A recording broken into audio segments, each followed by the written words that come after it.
This is the last part regarding the Gupta Empire. In this video, we will going to cover Gupta administration, social, political, and economic life of the Guptas, and as well as their scientific, architectural, and literary achievement during this time. Okay, so then first we start with the Gupta administration. Gupta kings assumed titles like Samrat, Parmeshwar, Maharaja Dhiraj, Chakravartin, and the Parambhakteshwar, Parambhaktarka. Okay, and the king who was the king during this Gupta period was administered by a council consisting of a chief minister and a senapati who was commander or in chief in the army, and the other important official was the संधि विग्रह. संधि विग्रह किसके लिए use होता था? संधि विग्रह जो फॉरेन अफेयर मिनिस्टर्स होते थे उन्हें संधि विग्रह बोला जाता था उस टाइम पे, और जो प्रोविंस थे ना उन्हें भुक्तिस बोला जाता था.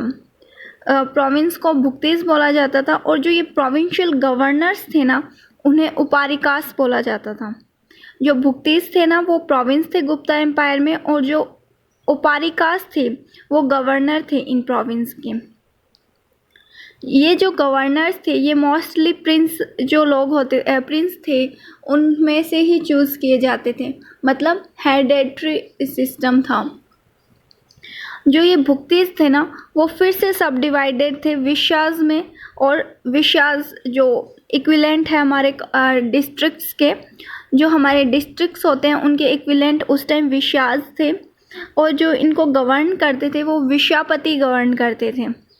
ओके, जो नगर श्रेष्ठीस थे वो सिटी एडमिनिस्ट्रेशन को रेगुलेट करते थे, नगर श्रेष्ठीस, और जो विलेज एडमिनिस्ट्रेशन को कंट्रोल करते थे उन्हें ग्रामिकास कहा जाता था.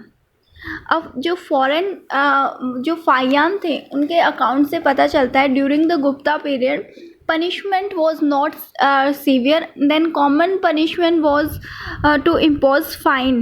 okay, जो गुप्ता एडमिनिस्ट्रेशन का कैरेक्टर था वो काफ़ी मिल्ड और बेनिवोलेंट था और काफ़ी पीसफुल था, और चोरी वोरी की भी ज़्यादा प्रॉब्लम नहीं थी.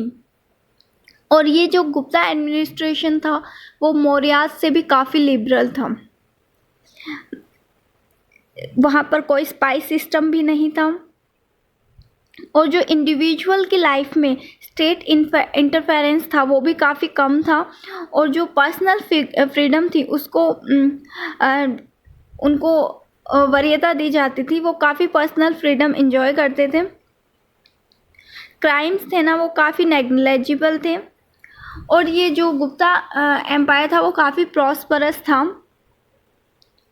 और जो बुद्धिज़्म था वो पूरी गंगेटिक वैली है वहाँ से वाइप आउट हो चुका था, ऑलमोस्ट वाइप आउट हो चुका था. And then if we talk about the social life of the Guptas during the Guptas period, the caste system become more rigid. जो ब्राह्मण्स थे वो टॉप लीडर थे उस टाइम सोसाइटी में, और जो रूलर्स थे ना वो मोस्टली वैष्णवाइट्स थे, मतलब ब्राह्मणिज्म को फॉलो करने वाले थे. और जो अनटचेबिलिटी थी, अछूतता, वो काफ़ी कॉमन होती जा रही थी सोसाइटी में. जो वुमन की पोजीशन थी वो भी डिग्रेड हो चुकी थी. प्रैक्टिस लाइक स्वयंवर वॉज गिवन अप.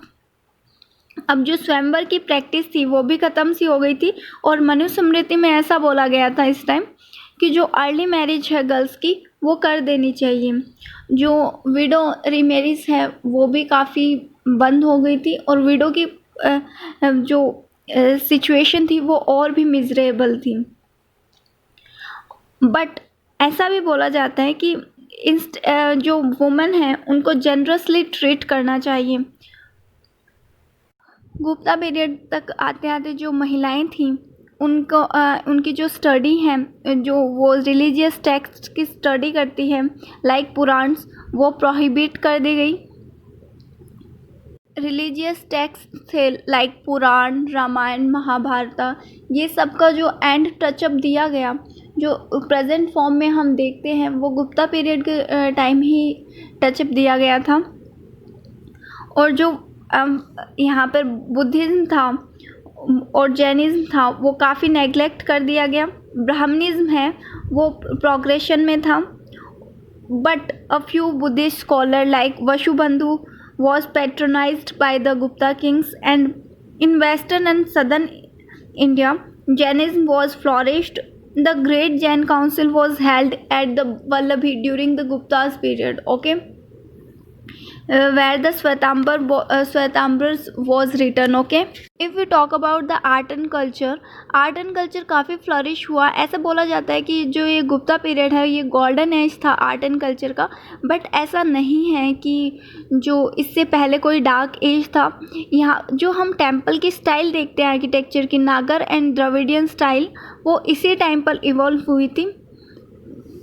जो इस टाइम पे स्टैचू बने थे गुप्ता टाइम पे, उनमें कोई भी जो है गांधार स्टाइल है उसका इन्फ्लुएंस देखने को नहीं मिलता है।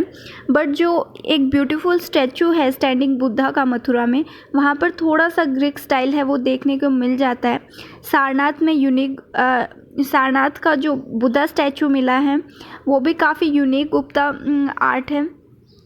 और एक जो सुल्तानगंज है वहाँ से एक बुद्धा का स्टैचू मिला था, कॉपर स्टैचू, जो आज तक उसी पोजीशन में है, उसमें कोई भी हार्म नहीं हुआ है। उसे अब ब्रिंघम का म्यूज़ियम में रखा गया है। और जो बाग केव्स हैं, अजंता केव्स हैं, वो भी बुद्धा ये जो गुप्ता पीरियड है उससे एसोसिएटेड है। और जो समुद्रगुप्त हैं उसने 8 टाइप्स के गोल्ड कॉइन्स हैं वो इशू किए थे, उनमें भी काफ़ी वेरियस टाइप की पेंटिंग्स हैं वो देखने को मिलती हैं। अब लिटरेरी सोर्सेज की बात करें तो गुप्ता थे उसने हरिसेन को पैट्रोनाइज किया था। जो हरिसेन था उसके अलावा विशाखा दत्त जिसने मुद्रा राक्षसम और देवी चंद्रगुप्तम लिखी थी, और शूद्रक था जिसने मृच्छकटिकम लिखी थी, और जो कालिदास था जिसने शकुंतलम, मालविकाग्निमित्रा, विक्रमोर्वश्या, रघुवंशम, कुमार संभवम, ऋतुसंहार और मेघदूत जैसी लिरिक्स हैं जो उसने लिखे थे कालिदास ने, वो भी इन्हीं के टाइम था। जो चंद्रगुप्त सेकंड था उनके टाइम था ये कालिदास। और भारवी का कीर्तार्जुनिया जिसमें अर्जुन और शिव के बीच में कॉन्फ्लिक्ट दिखाया गया है। जो दांडीन था जो एक धर्मगुरु भी बना था नालंदा यूनिवर्सिटी में, जो कांची में पढ़कर आया था, तमिलनाडु में जो कांची है वहाँ से पढ़कर आया था दांडीन, उसने काव्यदर्शा और 10 कुमार चरिता लिखी थी। अब हम साइंटिफिक वर्क की बात करें तो इस टाइम आर्यभट्ट थे जिन्होंने जीरो की इन्वेंशन की थी, और ये काफ़ी अच्छे मैथमेटिशियन और एस्ट्रोनॉमर थे।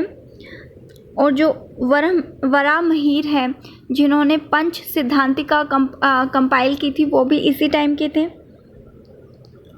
और जो वाघभट्ट, चरक, सुश्रुत के पहले, मतलब ये जो गुप्ता एज थी उससे पहले चरक, सुश्रुत हो चुके थे। और उसके बाद जो मेडिसिन में बात करें तो वाघभट्ट थे, okay. Aryabhata was the first who declares that the earth was a spherical in shape and that it rotates on its own axis, okay।